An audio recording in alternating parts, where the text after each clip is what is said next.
मानवाधिकार आयोगाला जाग येईल का? मानवाधिकार दिनी हिंदुत्ववाद्यांची हाक. आज 10 डिसेंबर जगभरात मानवाधिकार दिन साजरा केला जात आहे. मात्र गेले काही दिवस बांगलादेशामध्ये तेथील अल्पसंख्याक हिंदूंवर अत्याचार करून त्यांचा नरसंहार केला जात आहे. ते पाहता मानवाधिकार आयोग जागा आहे का, असा प्रश्न जगभरातील मानवाधिकार कार्यकर्त्यांना व हिंदूंना पडला आहे. बांगलादेशात अल्पसंख्याक स्त्रियांच्यावर त्यांच्या कुटुंबियांसमोर बलात्कार केले जात आहेत. अल्पसंख्याक समाजातील युवकांची नृशंस हत्या केली जात आहे.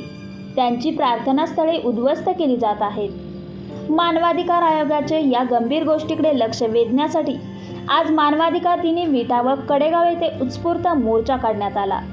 या मोर्चात सर्व हिंदुत्ववादी संघटना व मानवाधिकार कार्यकर्ते सहभागी झाले होते.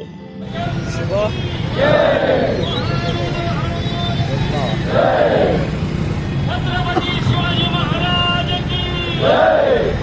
छत्रपती शिवाजी महाराज की जय.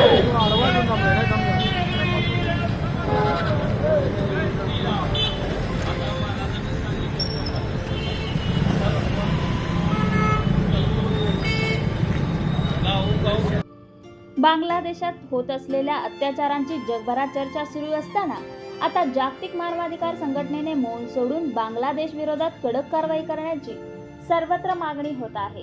त्याचबरोबर भारत सरकारनेही बांगलादेशाविरोधात कठोर कारवाई करून तेथील अल्पसंख्याक हिंदूंचे रक्षण करावे, अशी मागणी जोर धरू लागली आहे. आज आम्ही कडेगाव तालुक्यातील सकल हिंदू समाजाच्या वतीनं तहसीलदार साहेबांना बांगलादेशमध्ये जो हिंदूंच्यावरती अनन्वित अत्याचार सुरू आहे त्या संदर्भात निवेदन द्यायला आलोय. आमची प्रशासनाला सकल हिंदू समाजाच्या वतीनं विनंती आहे की बांगलादेशमधल्या हिंदूंवरचे अत्याचार तात्काळ थांबले पाहिजेत. त्यासाठी आमच्या भावना माननीय पंतप्रधान नरेंद्रजी मोदी साहेबांच्या पर्यंत पोहोचवाव्यात आणि बांगलादेशमधल्या हिंदूंच्यावरती अत्याचार ते थांबवतील असा आम्हाला याबद्दल विश्वास आहे. त्याच पद्धतीनं मानवाधिकार, आज जागतिक मानवाधिकार दिन आहे. देशातल्या सो कॉल्ड सुशिक्षित पुरोगामी बुद्धिजीवी सगळ्या प्राण्यांना आमचा प्रश्न आहे की तुम्ही कुठल्या बिळात जाऊन बसलेला आहात याचं उत्तर द्या आणि तिथल्या मानवाधिकाराचं रक्षण करण्यासाठी रस्त्यावरती उतरा, असं आमचं त्यांना आव्हान आहे. दुईडगरीवरची भूमिका घेऊ नका. त्यामुळं एकाच समाजावरती अत्याचार झाला की तिथं उतरायचं आणि एका समाजावर हिंदू समाजाला वाऱ्यावरती सोडायचं, ही भूमिका आता चालणार नाही. हिंदू समाज यापुढे रस्त्यावरती उतरेल असं मी आवाहन करतो. बांगलादेशातील घटनाक्रम पाहून संतप्त झालेल्या नागरिकांनी पदयात्रेद्वारे जागृतीचे नियोजन केले होते. अचानक नियोजन करूनही या पदयात्रेत शेकडो नागरिक उत्स्फूर्तपणे सहभागी झाले होते. यावेळी बांगलादेशी घुसखोरांच्या विरोधातही संतप्त प्रक्रिया व्यक्त करण्यात येत होत्या.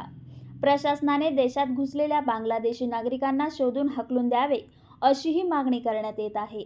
त्या दृष्टीने विटा शहरात वास्तव्य करणाऱ्या बांगलादेशी नागरिकांची शोध मोहीम सुरू झाल्याची चर्चा सुरू आहे.